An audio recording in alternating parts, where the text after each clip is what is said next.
Hey there, what's up? In this video, I'll give you a quick guide on how you can use Webshare Proxy. Webshare helps protect your IP, manage multiple accounts, and test location-specific content easily.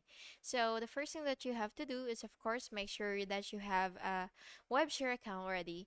So anyway, sign into your account if you already have one, and then once you've logged in, you will basically just have to go to webshare.io and of course, navigate to your proxy's dashboard. So once you've logged in, you will be redirected to your dashboard.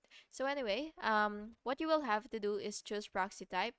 So it really depends on the layout of your website or your screen. So it should be somewhere right here. But anyway, you do have to make sure first that you actually have a subscription or paid plan so that you will be able to actually do this. So yeah, anyway, once you see your proxy type, you will just have to select either residential or data center proxy. And then after that, you will copy the IP and port, and then you will note the username and password if required.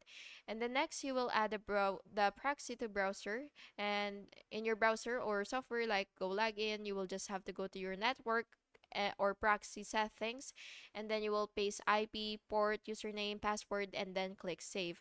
And then after that, you can test your proxy by opening your browser profile and checking your IP and ensure that the connection works. And then you can test location specific sites. And yeah, that's basically just it. And of course, you can also manage proxies by rotating IPs as needed, and remove or add new proxies, and monitor usage and limits in Webshare dashboard. And yeah, that's basically just it. I hope you found this video helpful, and if you did, please make sure to like and subscribe for more videos like this. Thank you and have an awesome day.